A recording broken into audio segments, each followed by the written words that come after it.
Dios les bendiga, amados hermanos, en esta tarde y parte de la noche. Hoy vamos a continuar con el tema nuestra ubicación en la historia bíblica. Y hoy vamos a ver que estamos viviendo la etapa de los pies de la estatua de Nabucodonosor. Nuestra cita bíblica base va a estar en Daniel 2, versículos del 41 al 43.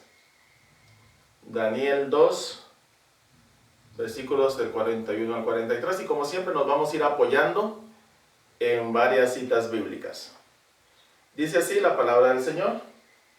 Y lo que viste de los pies y de los dedos, en parte de barro cocido de alfarero y en parte de hierro, será un reino dividido. Mas habrá en él algo de la fuerza del hierro, así como viste hierro mezclado con barro cocido. Y por ser los dedos de los pies en parte de hierro y en parte de barro cocido, el reino será en parte fuerte y en parte frágil. Así como viste el hierro mezclado con barro, se mezclarán por medio de alianzas humanas, pero no se unirán el uno con el otro, como el hierro no se mezcla con el barro.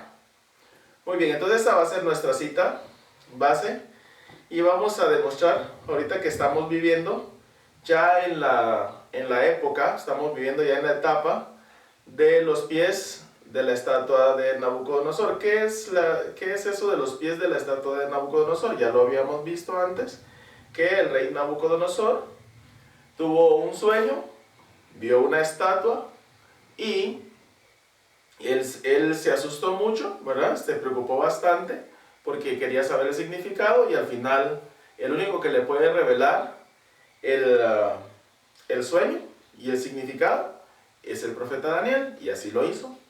Entonces, esto que acabamos de leer precisamente es la explicación sobre la última parte de la estatua, porque la estatua tenía cabeza de oro, pecho y brazos de plata, vientre de bronce, piernas de hierro, y ya llegamos a los pies, que es una mezcla de barro cocido, como de alfarero, dice la Biblia, con hierro.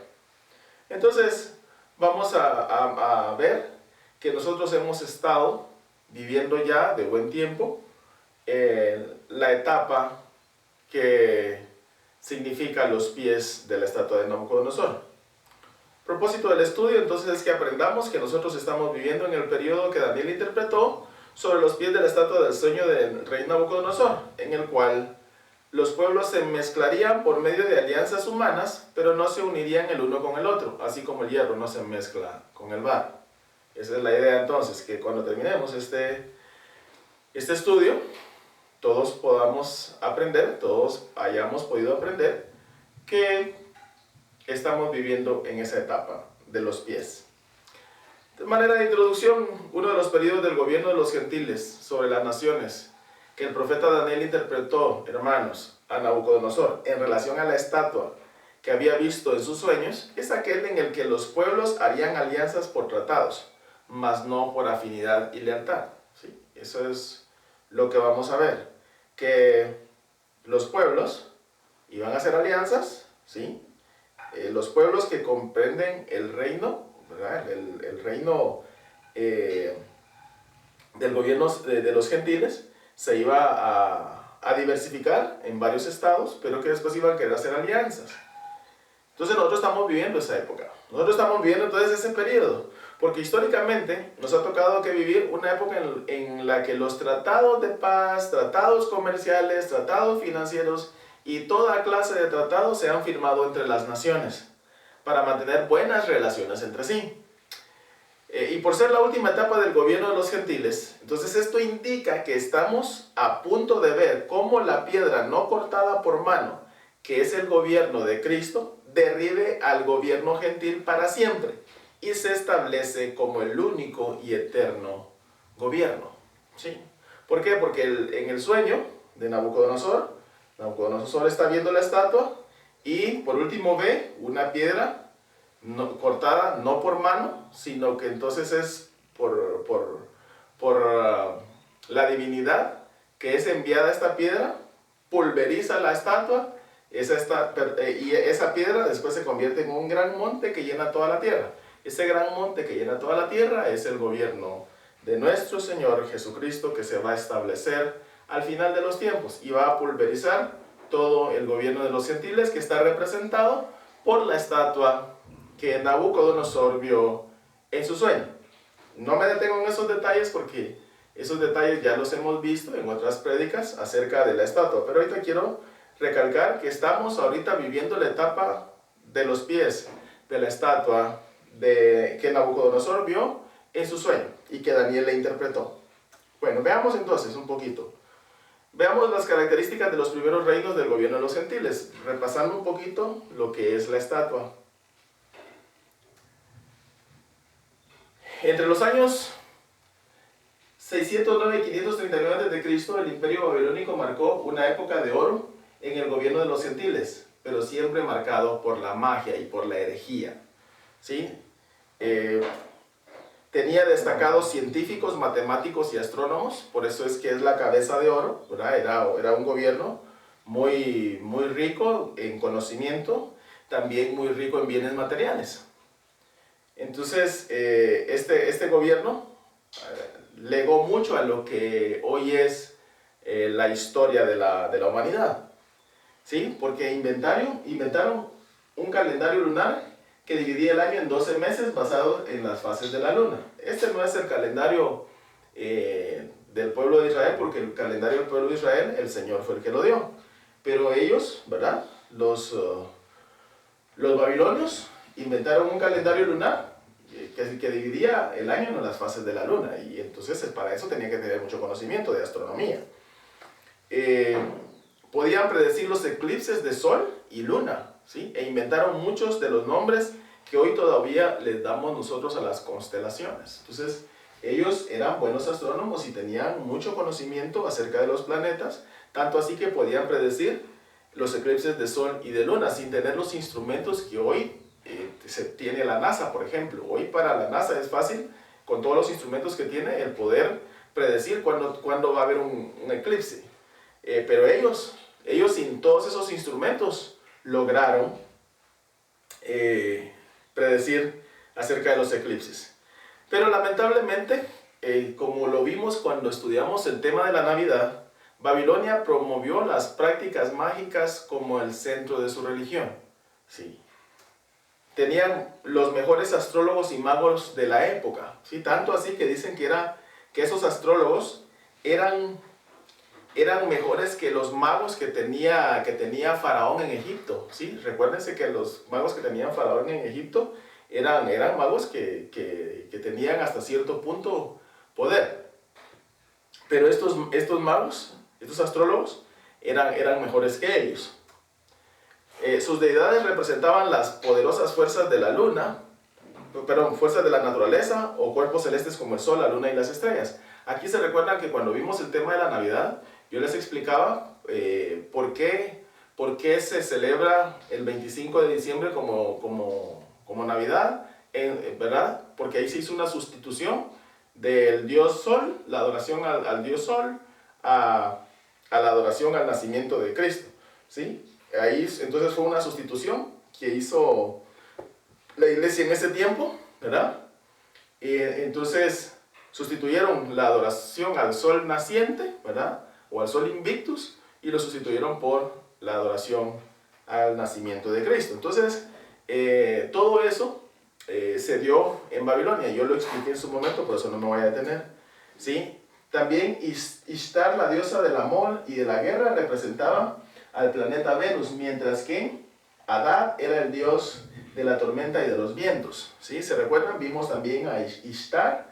Ishtar, se recuerda que cuando vimos el tema de la Navidad, les explicaba que aún la Semana Santa, el famoso domingo de Pascua que se celebra, es un domingo dedicado a Ishtar. De hecho, por ejemplo, en Estados Unidos le dicen Easter, ¿verdad? Al domingo supuesto de resurrección. En Estados Unidos se le llama domingo de Pascua, pero no es Pesach y no es Passover en inglés, sino que es Easter. ¿En honor a quién? A la diosa Ishtar, Todo eso dejó Babilonia, eso lo explicamos en su momento. Y como herencia en la religión, dejaron la adoración al dios Sol, ¿sí? ¿Se recuerdan de eso? ¿Verdad? Y a la mujer con su hijo en brazos. ¿Se recuerdan de esto? ¿Verdad? La figura de una madre con su hijo en los brazos, eso no viene del cristianismo, eso viene desde Babilonia, que es un culto pagano. Bien. Veamos entonces, sigamos revisando un poquito. Me detuve un poquito con Babilonia solo para reforzar lo que vimos ahí en el estudio de la Navidad. Y hoy entonces vamos a seguir revisando estos gobiernos de los gentiles, ¿verdad? Entonces, entre el año 539 y 331, el imperio medo-persa marcó una época marcada por la habilidad en la ingeniería de la construcción, tomando ellos el control del gobierno de los gentiles. Entonces, en el año 539, del año 539 al año 331, el imperio medo-persa tomó control, porque ellos lograron conquistar a los babilonios. De hecho, en la Biblia está narrado cuando el rey de Media y Persia toma control de lo que es Babilonia, ¿verdad? Cuando aparece la mano que escribe en la pared, Mene, Mene, Tekel, Uparsin, toda esa historia ahí está en la Biblia. Entonces, eso sucedió en el 539 antes de Cristo, y a partir de ahí Media y Persia gobernó, era a los gentiles, tomó el control del gobierno de los gentiles. Y entre los años 331 y 168, el imperio griego, comandados por Alejandro Magno, Alejandro el Grande, venció el numeroso ejército de Media y Persia. ¿Por qué el numeroso ejército de Media y Persia? Porque Media y Persia tenía un ejército grandísimo, pero grandísimo, era de 1 millón de soldados. Imagínense ustedes, un ejército, con 1 millón de soldados para ese tiempo, era un ejército muy grande. Y Alejandro Magno, con una tropa reducida, logró vencer a ese numeroso ejército. Entonces, tomaron control así del gobierno de los gentiles. Entre los años 168 a.C. y el 476 después de Cristo, el Imperio Romano tomó control del gobierno de los gentiles. Entonces aquí ya vimos la cabeza de oro, que es Babilonia, el pecho y los brazos de plata, que es Media y Persia.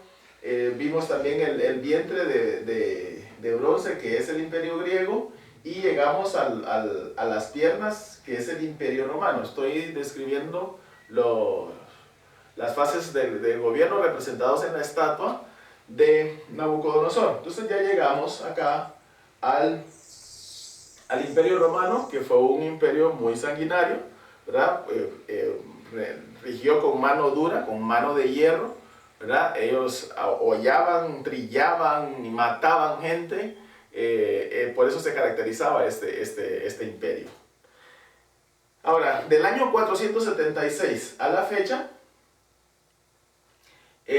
los imperios bárbaros y los estados europeos tomaron el control del gobierno de los gentiles, ¿sí? Del 476 a la fecha. Muy bien. Entonces, en la estatua representan a los pies de hierro mezclado con barro cocido, y es el imperio romano dividido en varios estados. Bien. Veamos entonces la característica del último gobierno, que es el que nos interesa a nosotros el día de hoy estudiar. Bueno, el último gobierno, ¿sí? el último reino, del gobierno de los gentiles está representado entonces por los pies de hierro mezclado con barro cocido. Y esto lo que dice es que es un reino dividido en varios estados. Vamos a ir a Daniel 2:41. Daniel 2:41, vamos a ver por acá, aquí está. Daniel 2:41, dice así, aquí está. Y lo que viste de los pies, ¿sí?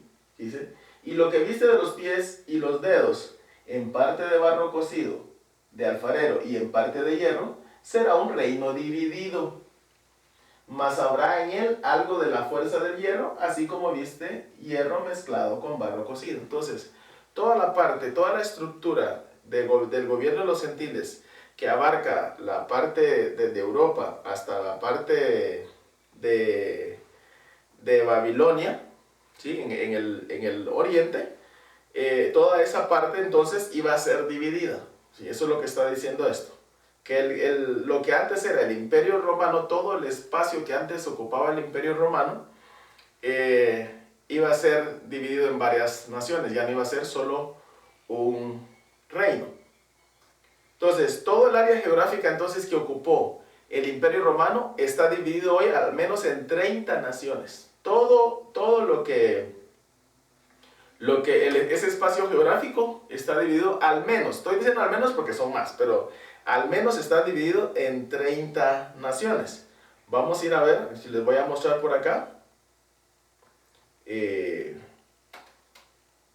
Solo así algo rápido. Ustedes pueden poner mapa del Imperio Romano. Y entonces acá les va a aparecer el mapa del Imperio Romano. ¿Sí? Que es este que está acá. Este que está acá. ¿Sí?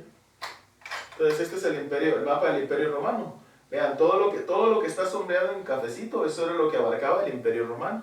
¿Sí? Desde España, toda esta parte de aquí, por aquí se encuentra Israel, toda esta parte de por acá se encuentra Irán, Irak, toda esa parte, ¿sí? Toda esta parte de por acá era que gobernaba el Imperio Romano, incluso parte del continente africano, esta parte de acá, aquí abajo, incluyendo Egipto, parte de Egipto, perdón, era gobernado por el Imperio Romano. Entonces, toda esta sección que tenemos aquí es de ponerle atención. ¿Por qué? Porque el desenlace de la historia de la humanidad, el desenlace final se dará en esta zona de acá, ¿sí? Entonces, por eso es que tenemos que ponerle mucha atención. Entonces, por eso decía que en esta sección está dividido al menos en 30 estados, en 30 países, al menos, hay más. Por eso puse al menos. Entonces, cada nación tiene su propio ordenamiento jurídico individual, ¿sí? Es decir, tiene sus propias leyes. Es un reino en parte fuerte y en parte frágil, como dice Daniel 2.42. Vamos a ir a leer Daniel 2.42. Dice así, aquí está, Daniel 2.42. Dice Daniel 2.42.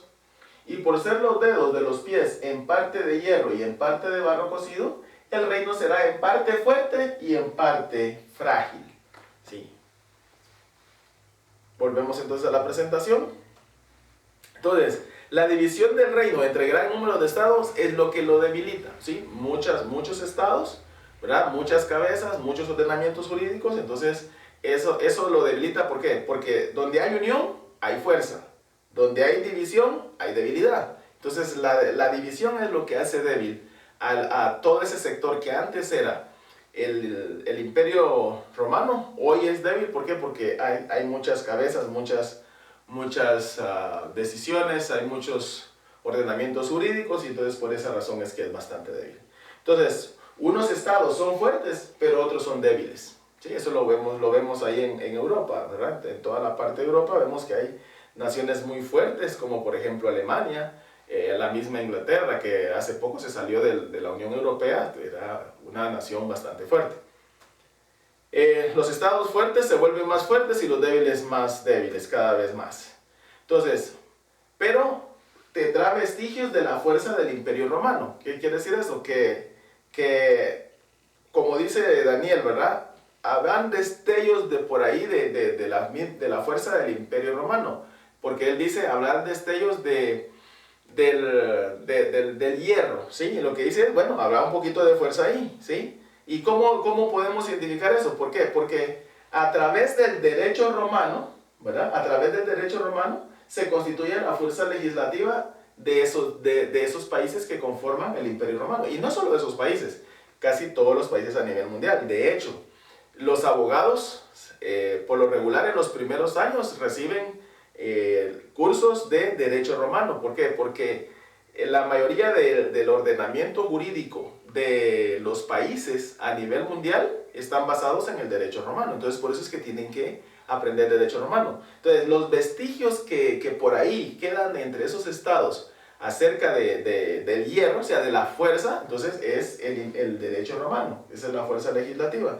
Pero también el catolicismo romano es la fuerza religiosa, entonces son dos. Sí, el Imperio Romano subsistió a través de todos esos países y así a nivel mundial, a través del derecho romano y a través del catolicismo romano. Bien, entonces, para intentar fortalecerse, se mezclan con alianzas humanas, como dice Daniel 2:43. ¿Sí? Están separados, están divididos, porque son naciones individuales, pero intentan unirse por medio de alianzas humanas. Dice así como viste, el hierro mezclado con el barro se mezclarán por medio de alianzas humanas, pero no se unirán el uno con el otro como el hierro no se mezcla con el barro. Entonces, intentarán unirse, pero no van a lograr hacer un bloque fuerte como lo fue el Imperio Romano, o el Imperio Griego, o el Imperio Medio Persa, o el Imperio Babilónico. Bien. Entonces, celebran diferentes clases de tratados entre los estados independientes, pero no pueden formar un solo cuerpo entre sí, no pueden formar un solo bloque, porque los intereses que los separan, son más fuertes que los unen. Por eso es entonces que toda esa vasta región que ocupó el Imperio Romano, hoy no puede unirse en un solo bloque porque son naciones individuales, ¿verdad? Que están tratando de unirse por medio de alianzas humanas, o sea, por medio de tratados, pero no van a lograr hacer un bloque. ¿Por qué? Porque los intereses que les separan son más fuertes que los unen. Bien. Veamos entonces, seguimos con las características del último periodo de los gobiernos gentiles. Desde 1940 a la fecha, se han suscrito no menos de 50 tratados a nivel internacional, ¿sí? No menos de 50 tratados. Hay muchos tratados que se han suscrito entre países, entre bloques de países, ¿verdad? Para poder armar una estructura comercial, en todos casos, o una estructura política, ¿verdad? Eso se ha dado, estoy tomando en cuenta de 1940, pero si vemos la historia, vienen muchísimos tratados, ¿verdad? Tratando de aliar a la humanidad. Muchos de esos tratados se han suscrito entre los países que están ubicados en el área geográfica que ocupó el Imperio Romano. O sea, ¿verdad? Por ejemplo, la organización del Tratado del Atlántico Norte, la OTAN, los únicos países que están ahí son Canadá y Estados Unidos, pero de ahí el resto son de esos países que están por ahí en Europa. ¿Sí? También está la Constitución Material de la Unión Europea, el Tratado de la Unión Europea, el Tratado de Funcionamiento de la Unión Europea. Y estoy mencionando la Unión Europea porque la Unión Europea aquí es muy clave. La Carta de los Derechos Fundamentales de la Unión Europea. ¿Sí? Todo esto, ¿verdad? La Organización del Tratado, ¿verdad? Del Atlántico Norte, la Constitución Material de la Unión Europea, el Tratado de la Unión Europea, el Tratado de Funcionamiento de la Unión Europea y la Carta de los Derechos Fundamentales de la Unión Europea. Bien, entonces el objetivo principal de la mayoría de esos tratados es mantener las buenas relaciones entre los estados firmantes, ¿sí? Buenas relaciones es sinónimo de paz y seguridad, ¿verdad? Porque eso es lo que se busca. Sin embargo, cuando más suenen en el ambiente las palabras paz y seguridad, ¿verdad? Entonces será cuando venga la destrucción repentina. Primera de Tesalonicenses 5:3. Vamos a ir ahí. Primera de Tesalonicenses 5:3. Primera de Tesalonicenses 5:3. Dice acá que cuando digan paz y seguridad, entonces vendrá sobre ellos destrucción repentina como los dolores a la mujer encinta y no escaparán. Esto aquí está hablando, ¿verdad? Acerca de los tiempos y de las ocasiones, ¿verdad? Que no tienen necesidad los hermanos de que el apóstol Pablo les escribiera, porque ellos sabían perfectamente que el día del Señor vendría como ladrón en la noche. Y ahí le dice que cuando digan paz y seguridad, entonces va a venir destrucción para ellos. Entonces, todos esos tratados, como dije, buscan mantener buenas relaciones entre las naciones. Buenas relaciones implica paz y seguridad, pero paz y seguridad en este mundo no va a haber. ¿Sí? No va a haber. Por eso es que dice, cuando digan, no es porque vaya a haber paz y seguridad. Cuando digan, cuando suene mucho, eso entonces van a aparecer. De hecho, van a aparecer los dolores, van a aparecer, la destrucción repentina como dolores de parto. Bien, sigamos entonces.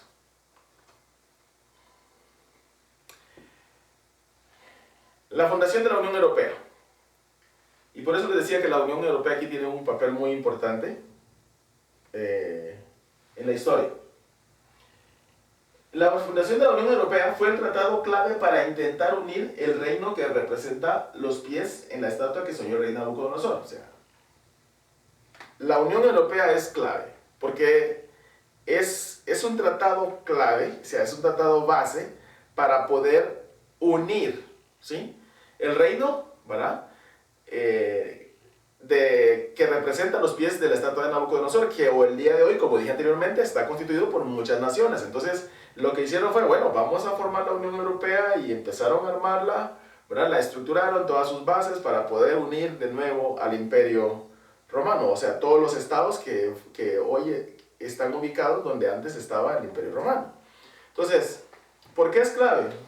Porque es un tratado que han suscrito la mayoría de los estados que están en la ubicación geográfica que ocupó el Imperio Romano.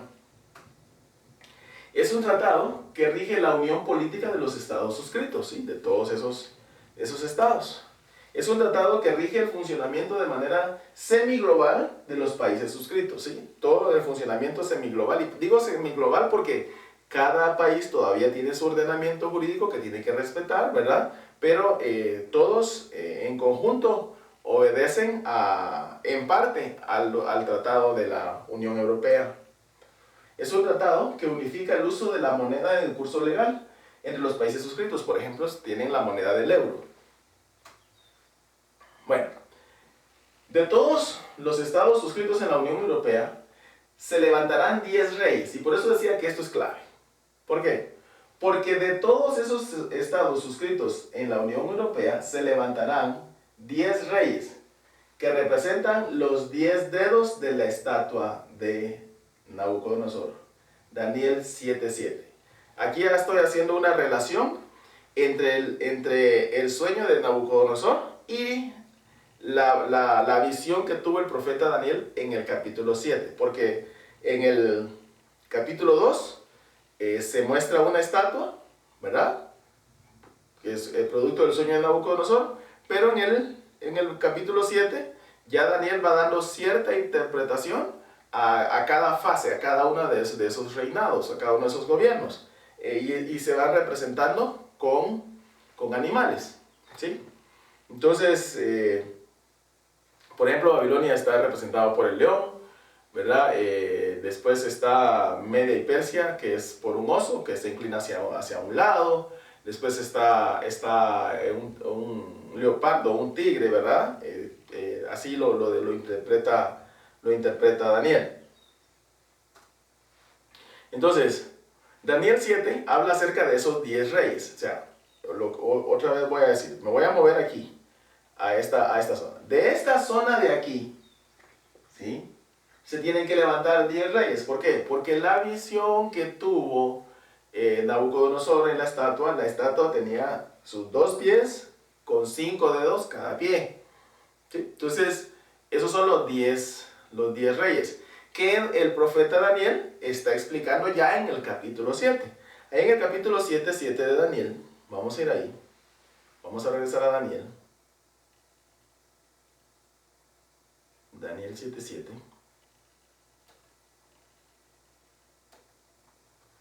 Dice, aquí en el 7, dice: después de esto miraba yo en las visiones de la noche, y aquí la cuarta bestia. La cuarta bestia que está viendo él, en este caso, es el Imperio Romano, ¿sí? Ya vio acá en la visión, ¿sí?, en la visión que tuvo de noche, ¿verdad?, habla acerca de que vio 4 bestias diferentes una de la otra que subían del mar. La primera era como león y tenía alas de águila, ¿sí? Y yo estaba mirando hasta que sus alas fueron arrancadas y fue levantada del suelo y se puso enhiesta sobre los pies de manera de hombre, ¿verdad? Y le fue dado corazón de hombre y empieza a estructurar. La segunda bestia era un oso, que era Media y Persia, ¿verdad? A la tercera bestia era un leopardo, ¿sí? Con 4 alas, que era lo que yo explicaba. Y la cuarta bestia, que es el Imperio Romano, que es el equivalente a las piernas de hierro de la estatua de Nabucodonosor, es el Imperio Romano. Entonces dice, después de esto, miraba yo en las visiones de la noche, y aquí la cuarta bestia, espantosa y terrible, y en gran manera fuerte, la cual tenía unos dientes grandes de hierro, devoraba, desmenuzaba, y las sobras hollaba con sus pies.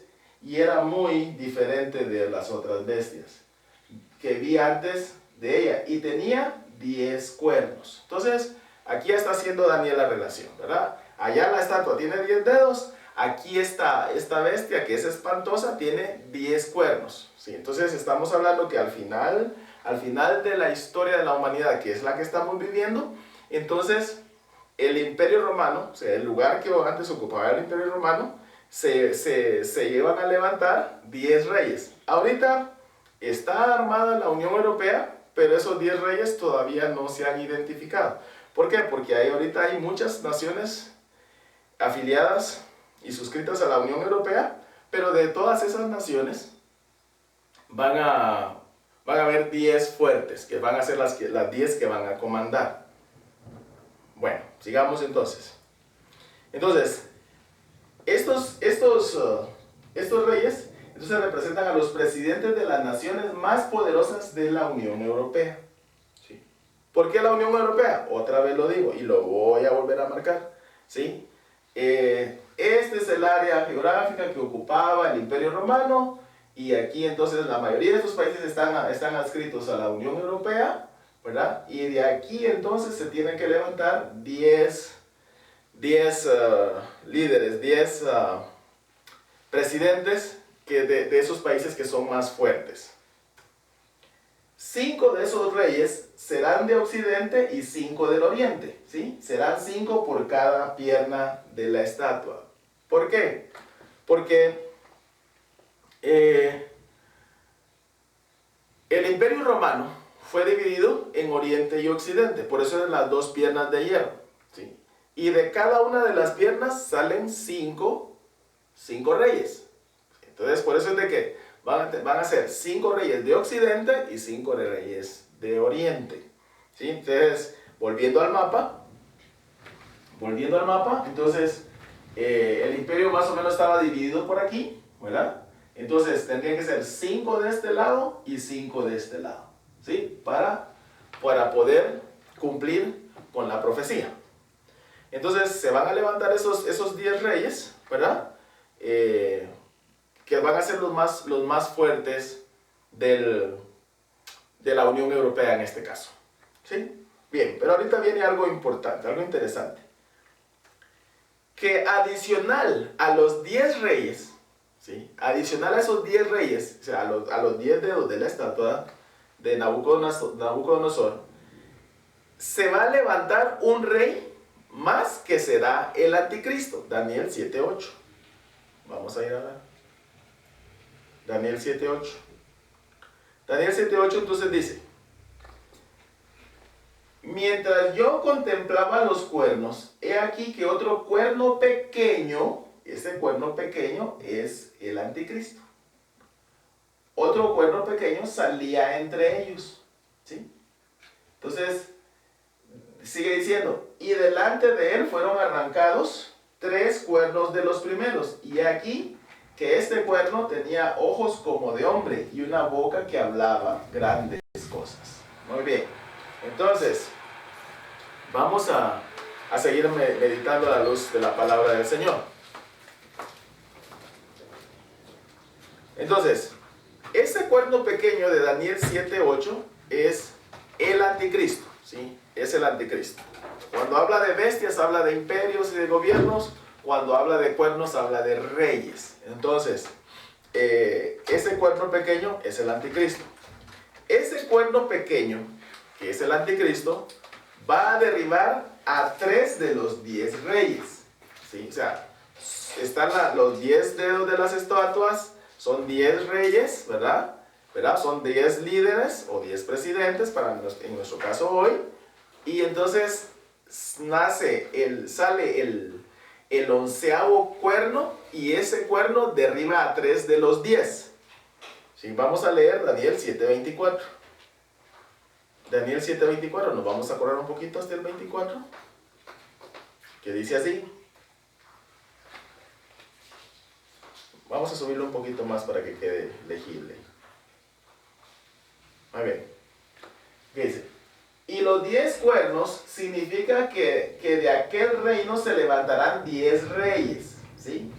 Y tras ellos se levantará otro, el cual será diferente de los primeros, y a 3 reyes derribará. Entonces, la Unión Europea va a tener 10 reyes, o sea, 10 líderes, ¿verdad? Nace el 11º, y ese 11º tumba a 3 de los 10. Bien, eso es lo que dice Daniel. Será un gobierno de hombre. ¿Por qué? Porque aquí en Daniel 7:24 dice,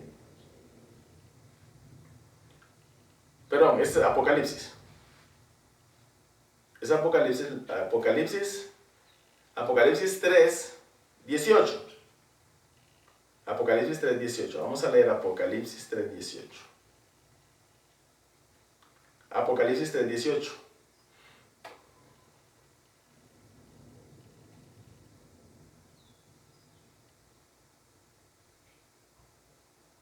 Perdón, creo que me equivoqué en la cita.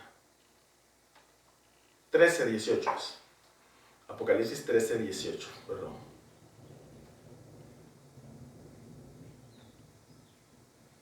Dice así. Esto lo leímos cuando vimos el tema de la tecnología que le va a servir al anticristo.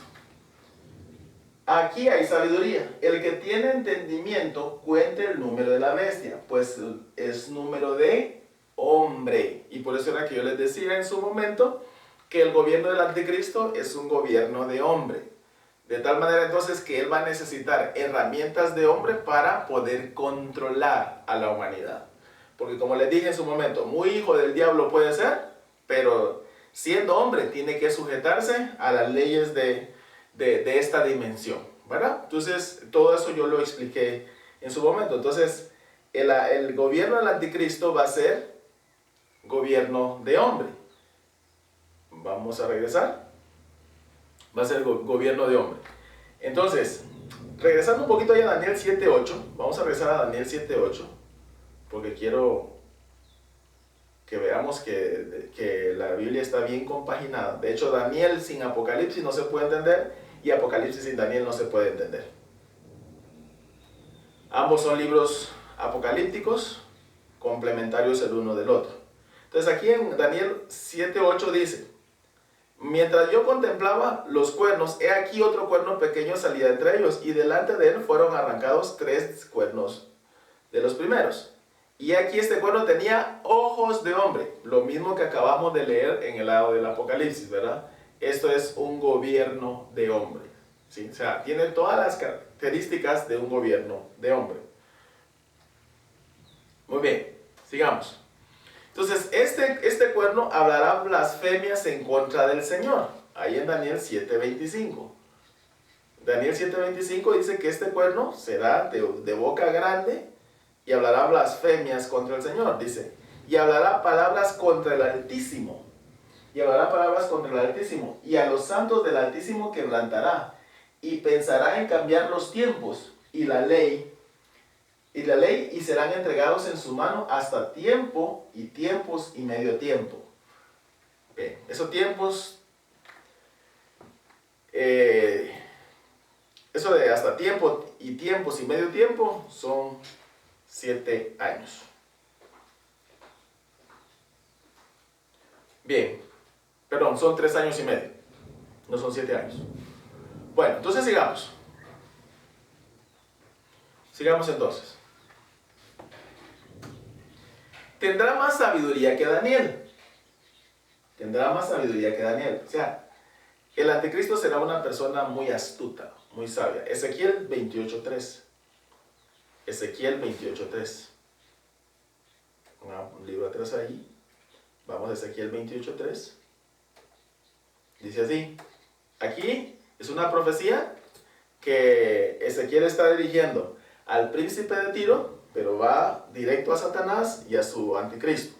Entonces dice, y he aquí, tú eres más sabio que Daniel, no hay secreto que te sea oculto. ¿Por qué el Señor lo compara con Daniel? Es bien interesante, porque Daniel era muy sabio. Y me quedé corto con el muy.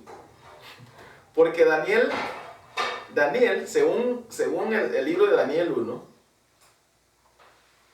dice, está hablando de Daniel y de Ananías, Misael y Azarías, que eran los tres que estaban ahí. Está diciendo, en todo asunto de sabiduría e inteligencia que el rey les consultó, está hablando de Daniel, ¿verdad? Ananías, Misael y Azarías, ¿verdad? Los halló 10 veces mejores que todos los magos y astrólogos que había en todo su tiempo. O sea, la sabiduría de Daniel era sabiduría, porque el Señor los había dotado con esa sabiduría, ¿sí?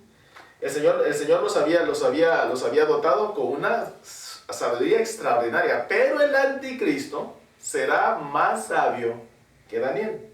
O sea, será muy astuto, porque después dice que será inteligente y entendido en enigmas.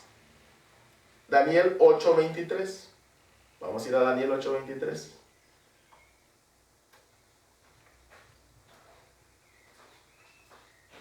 Y al fin de los reinos, y al fin del reinado de estos, aquí dice, y al fin del reinado de estos, cuando los transgresores lleguen al colmo, se levantará un rey altivo de rostro y entendido en enigmas. Está hablando del anticristo, ¿sí? Entonces, el anticristo es altivo de rostro y entendido en enigmas. O sea que él es muy sabio. Astucia, sagacidad, inteligencia va a haber en ese personaje. Hará guerra contra los santos, ¿sí? Va a perseguir a los santos. ¿Contra qué santos va a hacer guerra? Bueno, ya hemos visto que de una vez arrebatada la iglesia, el Señor va a levantar a 144,000 israelitas. No son testigos de Jehová, como ellos dicen, son 144,000 israelitas, 12,000 de cada tribu. Y especifica cada una de las tribus. La única tribu que no aparece ahí es la tribu de Dan, que también la voy a explicar en un momento el por qué no aparece. Entonces, el anticristo entonces va a surgir de alguna de las naciones que conforman la Unión Europea, ¿sí? Daniel 7:8, por eso vi y mostré que de esos 10 reyes, ¿verdad? De entre esos 10 reyes se va a levantar el 11º, ¿sí? ¿De dónde? De toda esa sección geográfica donde estaba el Imperio Romano. Bien, sigamos. Posiblemente tenga ascendencia hebrea. Y digo posiblemente porque no es un tema que esté bien claro en la Biblia, ¿verdad? Pero se sabe, algunos intérpretes de la Biblia, algunos escatólogos muy serios, dicen que el anticristo tendrá ascendencia hebrea, o sea que vendrá del pueblo de Israel, de la descendencia de Jacob, ¿sí? Y que vendrá de la tribu de Dan. ¿Por qué se asume que él va a venir de la tribu de Dan? Porque en Génesis 49, del 16 al 17, cuando Jacob está dando la profecía a cada uno de sus hijos, Jacob da una profecía no muy halagadora a Dan. Vamos a ir, Génesis 49, 16. Génesis 49, 16. Génesis 49, dice así. Dice así Génesis 49, 16. Dice, Dan juzgará a su pueblo como una de las tribus de Israel. Será Dan serpiente junto al camino, víbora junto a la senda, que muerde los talones del caballo y hace caer hacia atrás al jinete. Entonces, los escatólogos dicen, esta profecía no se ha cumplido. ¿Por qué? Porque en ningún momento de la historia se ha visto que Dan haya juzgado a su pueblo. Entonces, por eso es que se asume que el anticristo venga de la tribu de Dan. Bien, entonces, ¿por qué también dicen esto? Porque Daniel 10:37 dice que del Dios de sus padres no hará caso. Daniel 10:37. Vamos a volver a Daniel, que es nuestro centro. Daniel 10:37. Perdón, yo creo que leí mal.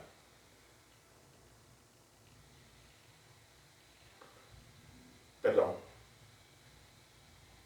Me equivoqué en la cita. Ya la voy a buscar. Ya la voy a buscar. Solo voy a tomarme unos momentos para ir. Me equivoqué a la hora de colocarla.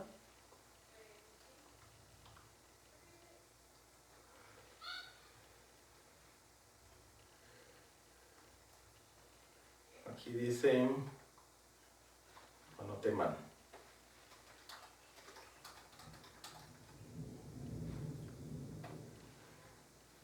Daniel 11:37 es. Daniel 11:37. Vamos a corregirlo aquí de una vez para que quede un pequeño error ahí.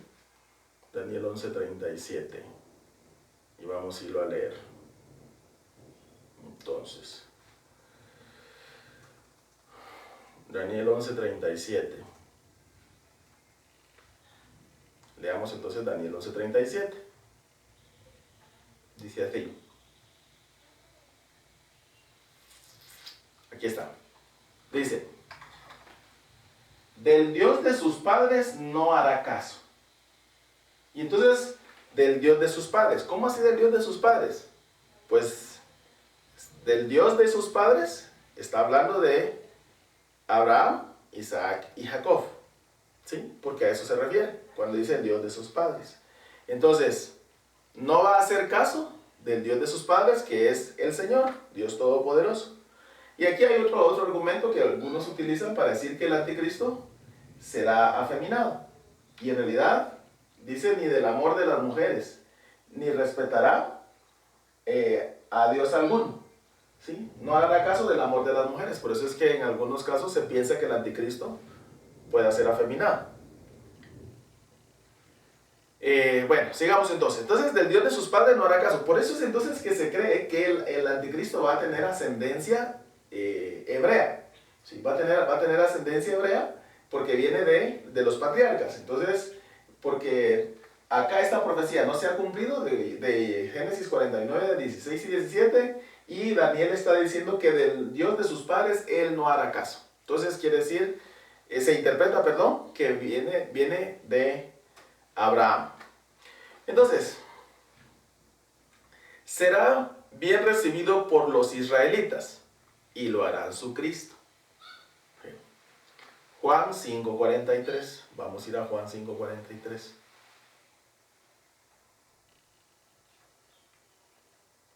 Aquí está nuestro Señor Jesucristo hablando. Y nuestro Señor Jesucristo le dice a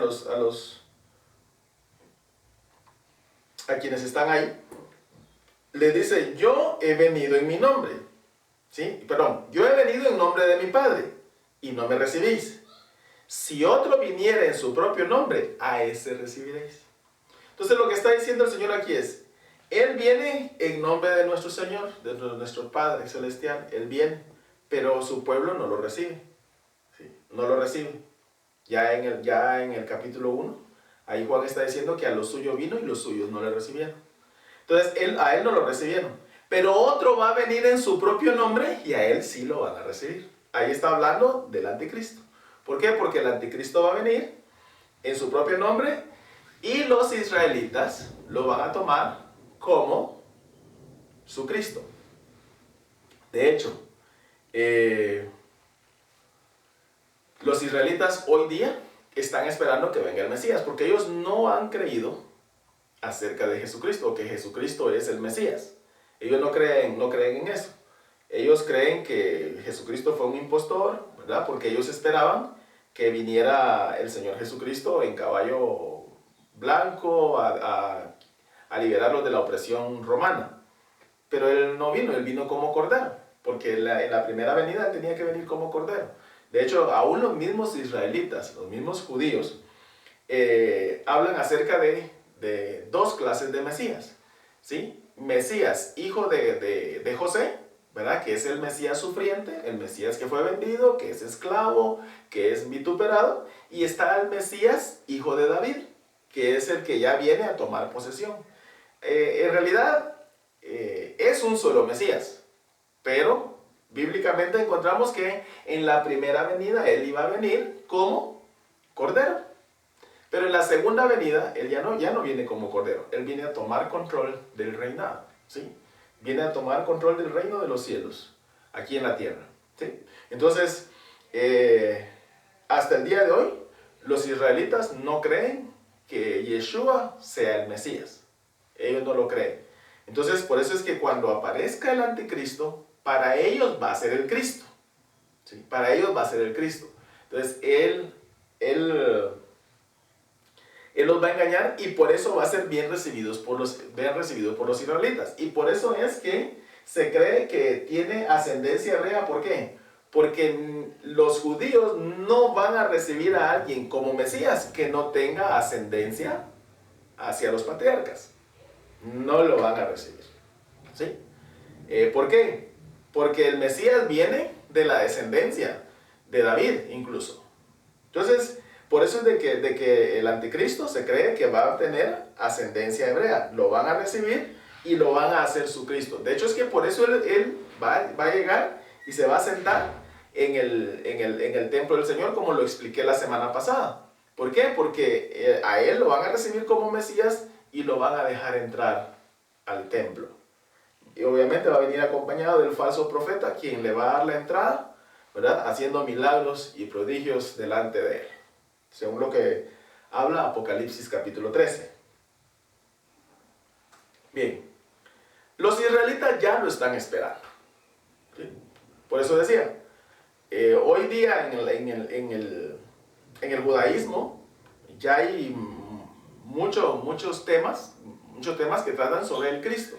Y de hecho, si ustedes ven las páginas hebreas de noticias, dicen que el anticristo ya viene pronto, que ya falta poco para que venga, que ya lo están esperando. Todo eso es lo que se maneja en el judaísmo ortodoxo, ¿sí?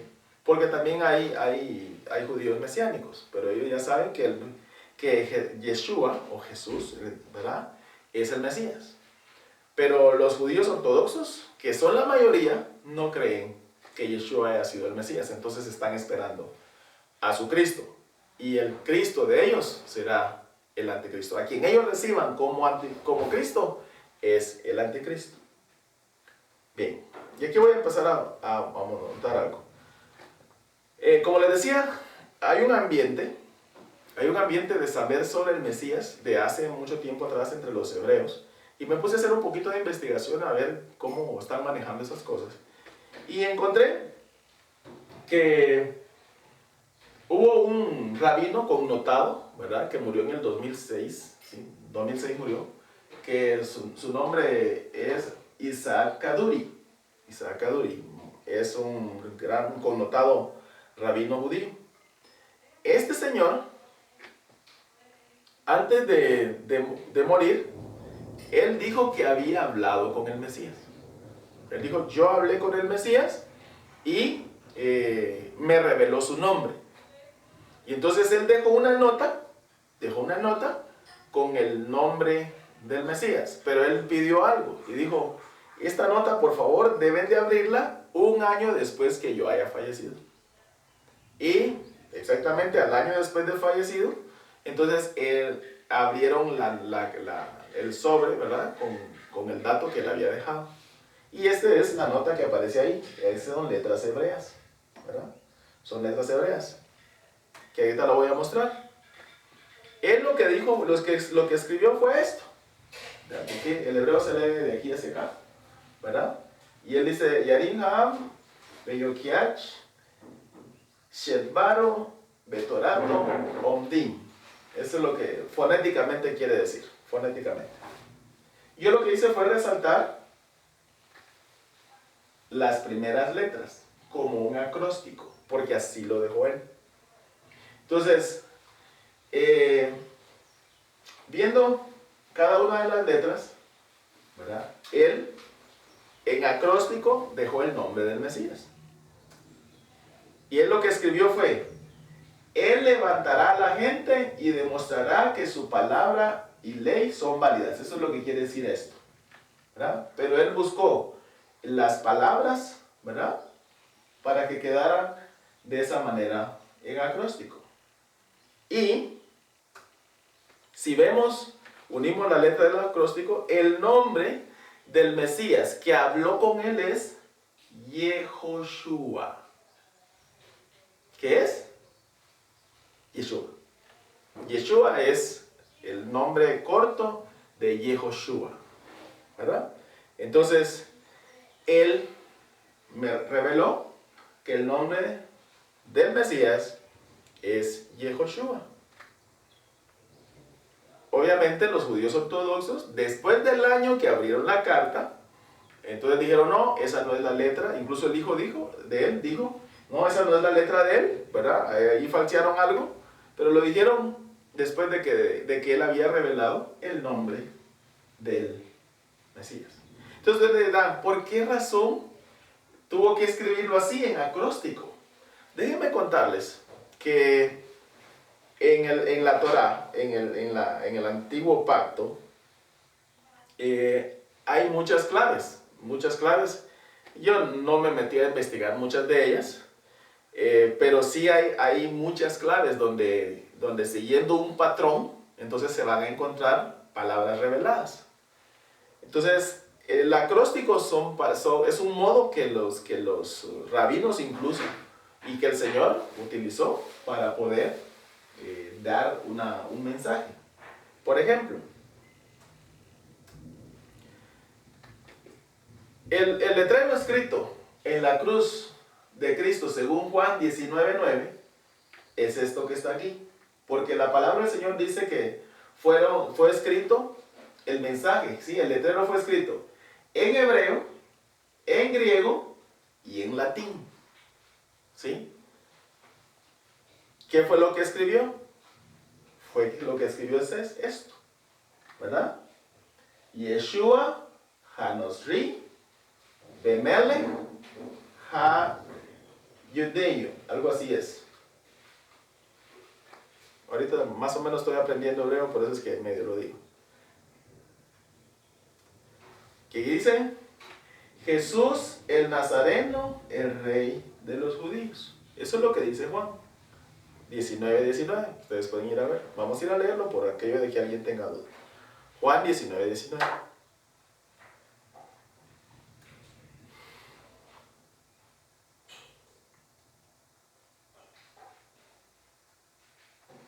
Dice así. Escribió también Pilato un título que puso sobre la cruz, el cual decía, Jesús Nazareno, rey de los judíos. ¿Ok? Entonces ahorita vemos esto.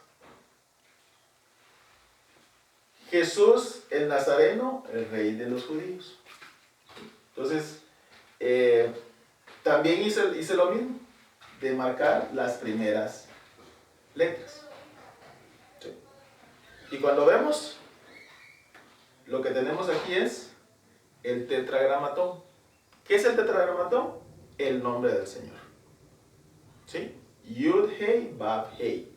Que es lo que hoy, mal traducido a nosotros, se dice Jehová.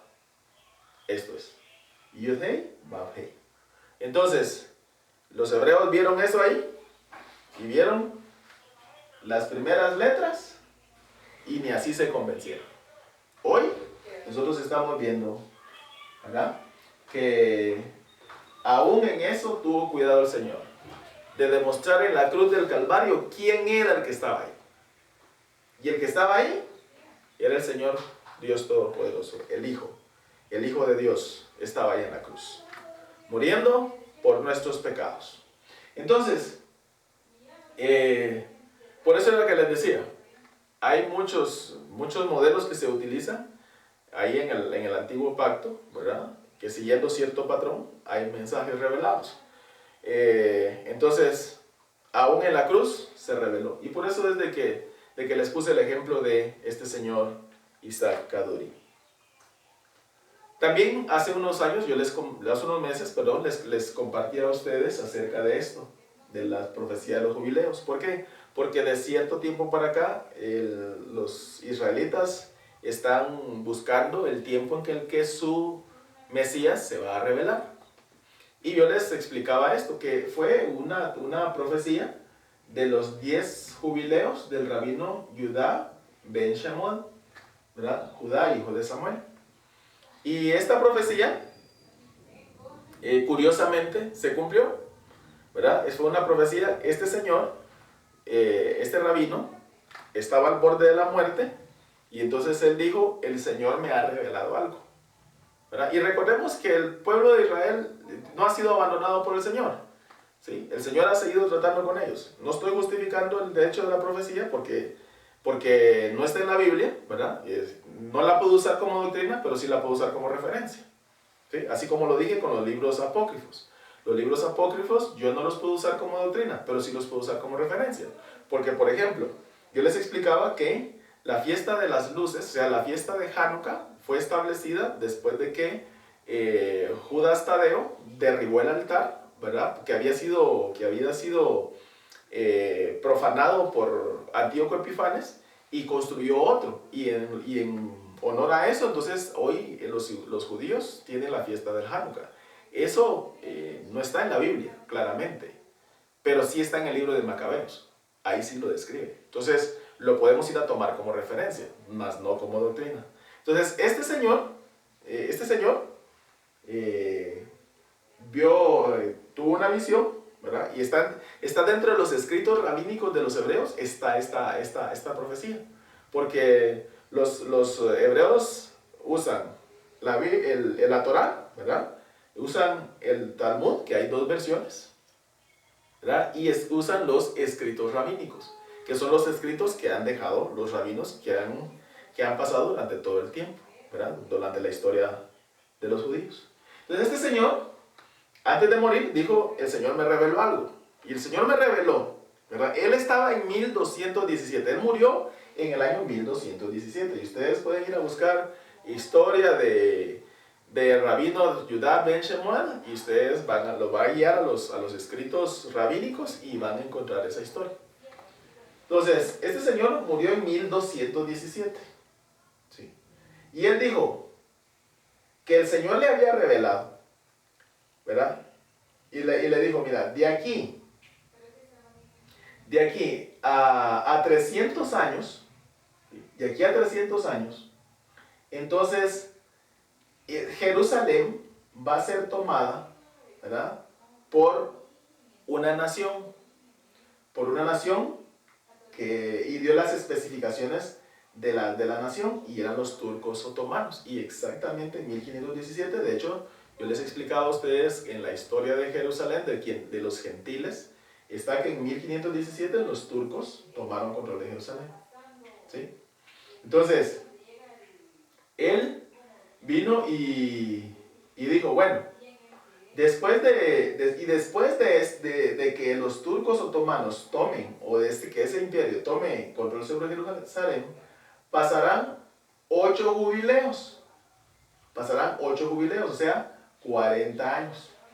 Aquí él habló de 6 jubileos. Aquí habló de 8 jubileos. Y dijo, bueno, después este imperio va a tener control sobre Jerusalén 8 jubileos. Son 400 años. Y cuando este gobierno termine de controlar Jerusalén, entonces va a tomar Jerusalén una nación, pero Jerusalén va a ser tierra de nadie. Eso fue lo que él dijo. Va a ser tierra de nadie. y va a pasar Jerusalén como tierra de nadie por 50 años. O sea, un jubileo. Y así fue.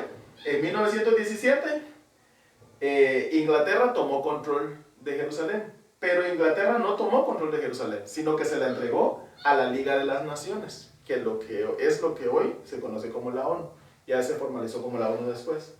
Entonces, en 1917, Jerusalén fue tomada por Inglaterra, pero Inglaterra la entregó a la Liga de las Naciones. Y la Liga de las Naciones lo que hizo fue dejarle a Inglaterra esa parte administrativa de Jerusalén, pero en realidad Jerusalén era tierra de nadie. Por eso fue que me llamó la atención esta profecía. ¿Por qué? Porque se cumplió. Yo la corroboré con la historia y se cumple.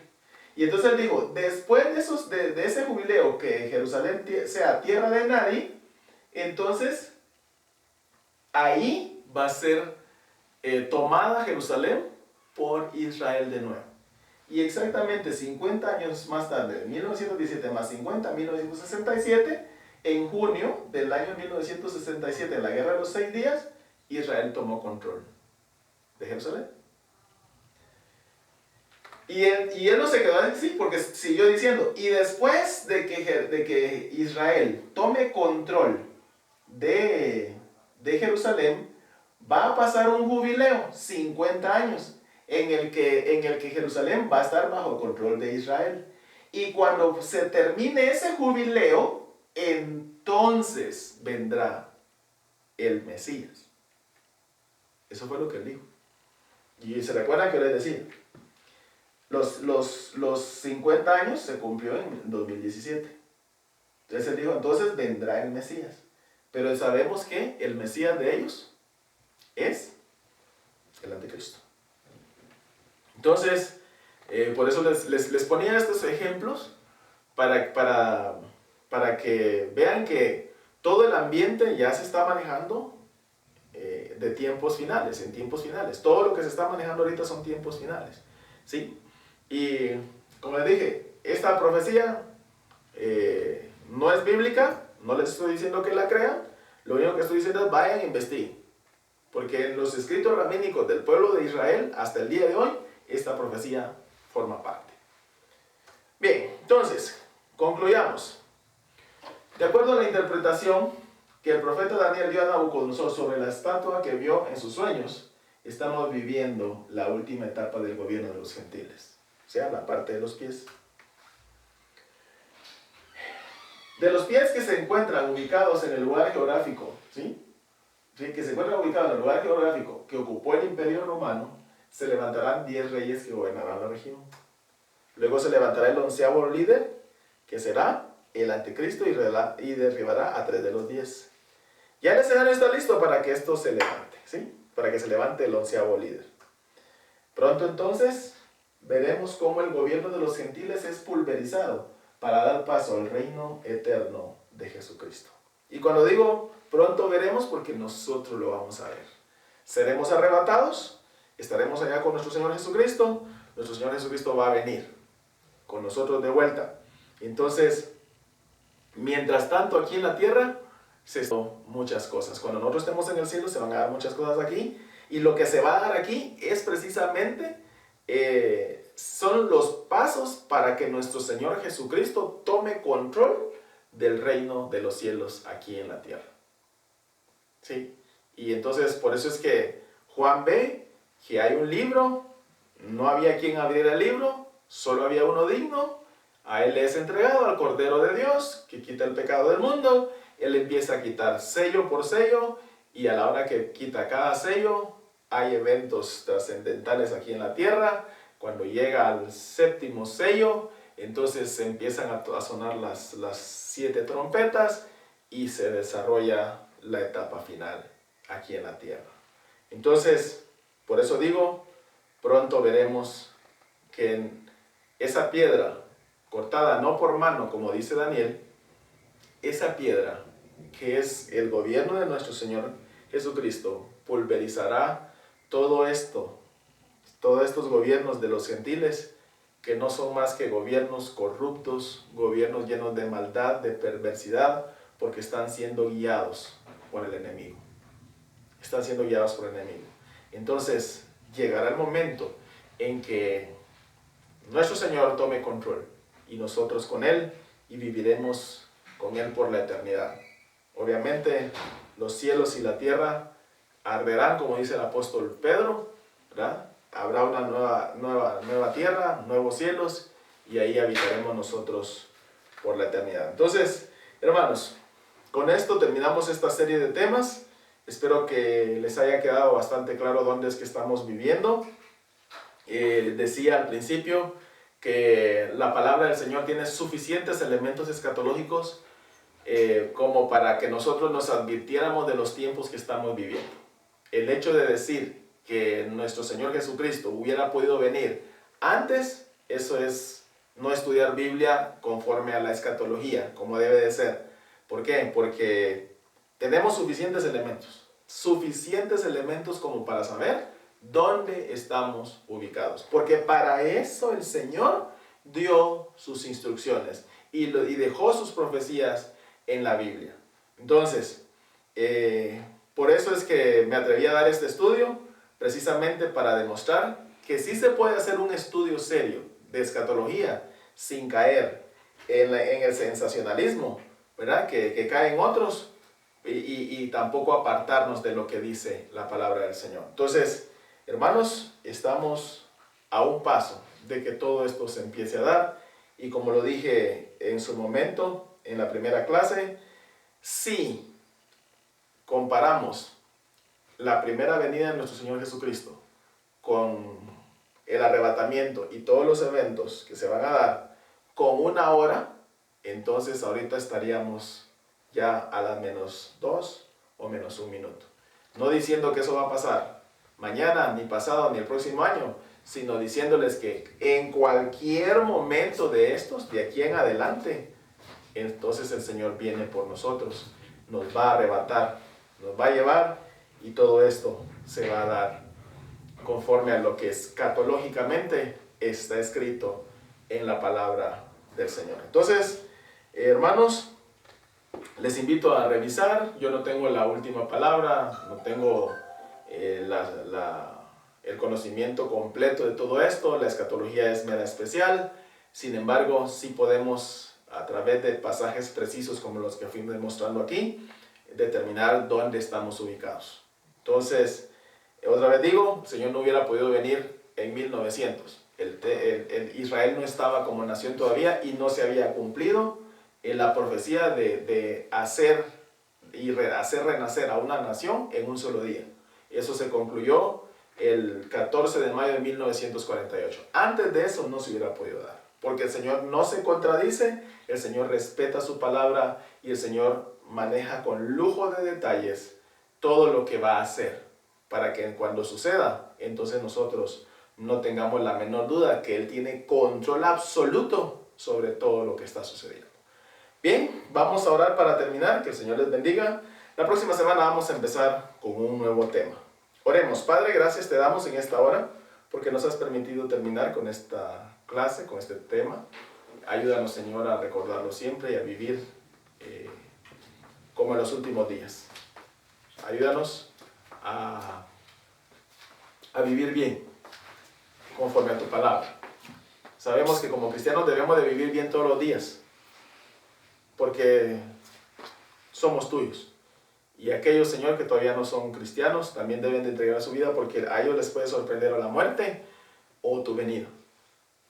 Pero gracias te damos porque en tu palabra nos has dejado suficientes elementos escatológicos como para poder ubicar dónde estamos en la historia bíblica. Gracias, bendito seas, en el nombre poderoso de Jesús oramos. Amén, amén y amén.